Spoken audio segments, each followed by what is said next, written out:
Hello, friends, and welcome back to Malicious Compliance Stories. Let's start our video with a story about what happens when you take rules a little too seriously. But before we begin, best way to support our channel is to leave comments, like, and subscribe with the turned-on bell so you don't miss the new video every single day. Here we go. Jack refused to bend the rules for anyone until his own phone started ringing off the hook. Our site is huge. At any one time, several hundred things could be happening at once. Biological studies, chemical experimentation, clinical studies on humans, and a whole lot of paperwork. The tacit understanding is that you'll work until the job's finished, not 9 to 5. It sometimes means you'll work 12-hour days more than once a week to finish things that are ongoing and then write up reports, etc. As such, on site we have a resource center where you can get anything from a ballpoint pen up to and not limited to potentially hazardous chemicals. The new resource manager, Jack, has decided to change proceedings from how it was run by his predecessor. Opening times are 9 to 10 a.m. and 1 to 2 p.m. Plus, every 20th of the month it's closed all day so he can do inventory. Makes sense in a way. It'll help against loss prevention, and people will hopefully consider and plan their trips to the resource center with more care. However, Jack is extremely strict about his opening times, to the point of turning people out of the resource center when the clock hits dead on the closing time. It came to a head 2 weeks ago when some people had reports to print and courier to their clients. We send both digital and hard, and we keep both digital and hard copies, so we use up a lot of paper. We're trying to cut it down, but it's still what we do. Somebody realized that all of the printers on our level were all out of paper, so they went down to the center to get some boxes of copy paper. Except it was the 20th, and Jack wasn't opening the door for nothing or nobody. They got their immediate supervisor to try, no dice. He then came to me, also no dice. I then went to the site head, who huffily condescended to get Jack to open the door. We were polite about it and got our paper. Reports got printed, clients stayed informed, departments remained properly updated. The supervisor and I get called in and told that on no uncertain terms must this ever happen again.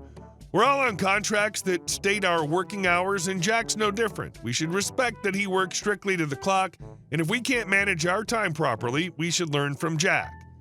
An email was sent to everyone on site with a terse warning that this would not be allowed, along with a directive to go look at some articles on time management. The entire site took this very seriously to heart. We would definitely start working properly to our contract hours and manage our time with due care. 5 o'clock comes and an experiment that's been going on for 4 hours isn't finished. Dump it in the tank and restart it tomorrow. Something due to be ready at 8:30 a.m. that needed to be monitored immediately afterwards because the results will be tainted. Nobody's going to come in at 8 a.m. to monitor the final stages. Meeting during lunch break? Our cell phones are all turned off. Sorry, we didn't get the message. Reports not done? Clients don't get them until the report can be completed in contracted hours.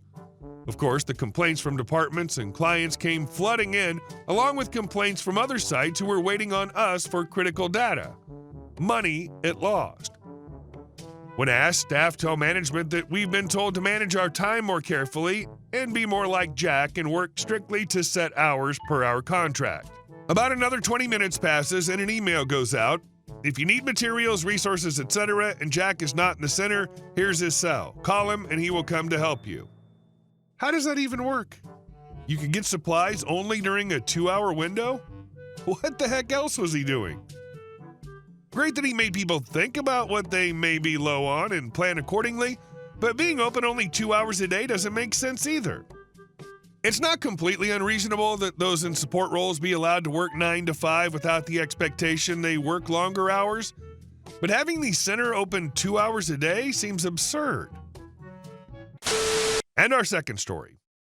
Tired of being ignored, IT gave the emergency committee a drill they'd never forget. I once worked in the IT department for a company that managed some utilities and infrastructure. They had multiple facilities throughout their state and some extensive redundancy measures in place to keep the buildings connected in case of an emergency. One of the most important of these measures was their hot site, a backup facility that housed a replica of their computer network infrastructure. The hot site was located in a separate building from the main data center. So even if the main building was knocked offline, the hot site would still be available to take over operations. Of course, simply having the equipment and policies to recover from an emergency aren't enough, so the company also had an emergency preparedness committee with representatives from several key departments. The committee held regular simulated emergency drills wherein a member would write and direct an emergency scenario, and the others would rehearse the process of recovering from it. The IT department's contributions to these activities were frequently marginalized by the rest of the committee, who firmly believed that the only appropriate way to handle any computer problem was just to activate the hot site. After all, it's a complete functional replica of our main systems, so why bother doing anything else when the problem can be instantly solved by simply plugging in a different computer? Well, the thing is that switching to our hot site was easier said than done. Think of it like the spare tire in your car. It's there if you need it, but it doesn't automatically replace a flat tire. You need to spend some time and effort to take the old one off and put the new one on. And once you finish your road trip, you generally want to get the tire properly replaced rather than continuing to use the spare. And if you're having engine problems, you don't solve it by putting on different tires, and so on. The point is that a hot site doesn't solve every problem.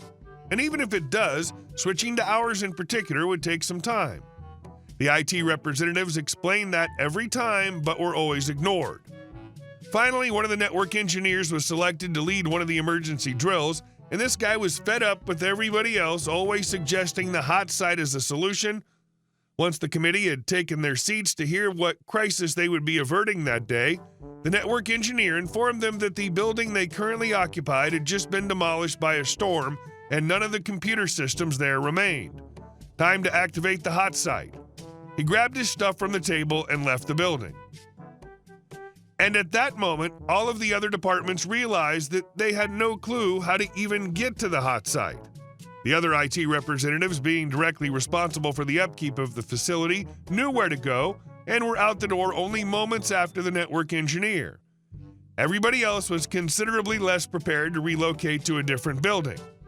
If they had looked out the window as the IT people left, they might have seen which direction they had turned out of the parking lot, but nothing more. After all, the hot site is designed to be isolated from anything that would damage the main facility, so it's located a fair distance away. The last of the Emergency Preparedness Committee arrived several hours after the IT department had all arrived on site. Not wanting to admit that they had no clue where they were going, they had no better option than to drive from one maintenance building to the next across the state, hoping that their next destination happened to house the backup facility. By this point, the drill had taken much longer than the schedule had originally allowed, and the network engineer called it off, noting that the site would probably be just about ready to be brought online if they had actually bothered to start setting it up. They didn't, of course, since that would have disrupted the entire network. The IT department wasn't allowed to direct another drill for quite some time after that, but at least everybody else was much more reluctant to suggest the hot site as a catch-all solution. This seems like the kind of drill that should be run regularly, especially if switch to hot site is the solution so often. For that matter, considering how few of them even knew where it was, what's to say they'd be able to get it running? A lot of potential problems here for something that's supposed to be your last line of defense solution. And our last story. HOA tyrants get booted. When we moved into our HOA community a little over a year ago, we thought we knew what to expect. We'd lived under HOA rule before, but nothing could have prepared us for the sheer level of insanity we were about to experience. Moving day should have been a fresh start. New home, new neighbors, a friendly hello or two. Instead, blank stares, no waves back, and radio silence. It was weird.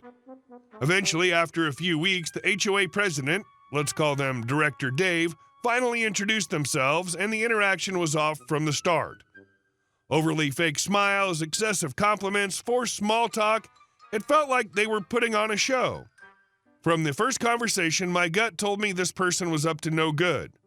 And oh, was my gut right. Fast forward a bit, and we started the process of getting approval to build a fence. We followed every rule, provided all necessary documents, and waited for the green light. Then silence. For 2 weeks, we heard nothing from Dictator Dave or the HOA board. No text responses, no updates, no feedback, just total ghosting. Finally, we got the official okay from the board and began construction. Cue the meltdown. As soon as the fence started going up, Dictator Dave lost his mind. Suddenly, panic mode activated, they stormed out, tried ordering our contractors to stop, and even threatened us with a cease and desist letter. Did we back down? Absolutely not. The fence went up exactly as planned, and just to prove how petty they were, they actually hired 2 separate surveyors in a desperate attempt to prove us wrong. Both surveyors confirmed we were 100% within our property line. For a while, things stayed tense between us and Dictator Dave, but we kept things cordial, hoping they'd calm down. They did not. Turns out we weren't the only ones dealing with their nonsense. Over the next year, we started hearing horror stories from the other neighbors. Random fines over ridiculous things. One neighbor got fined for a slightly overgrown flower bed. Obsessive nitpicking over the smallest details. Calling the police on a 4-year-old who accidentally stepped on their lawn. Yeah, they called the cops on a toddler. At that point, the entire neighborhood had enough. A petition started circulating to kick Dictator Dave off the HOA board, and within weeks, they were officially removed. The new board? A million times better, reasonable, fair, and actually focused on making the neighborhood a good place to live, not just a personal power trip. But Dictator Dave's tantrum was far from over. You'd think getting unanimously booted from power would make them reconsider their ways, maybe even try to make amends with the community.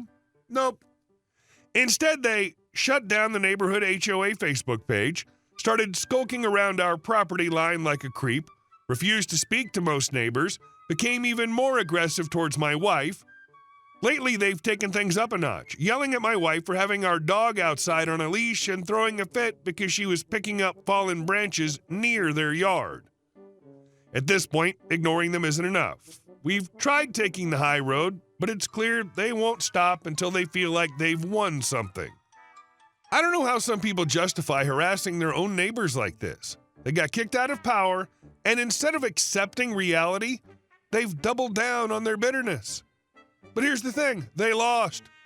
And they're going to have to live in this neighborhood, surrounded by the very people they tried to control, knowing everyone sees them as the petty tyrants they really are. All he is to you now is a bad neighbor, ignore him.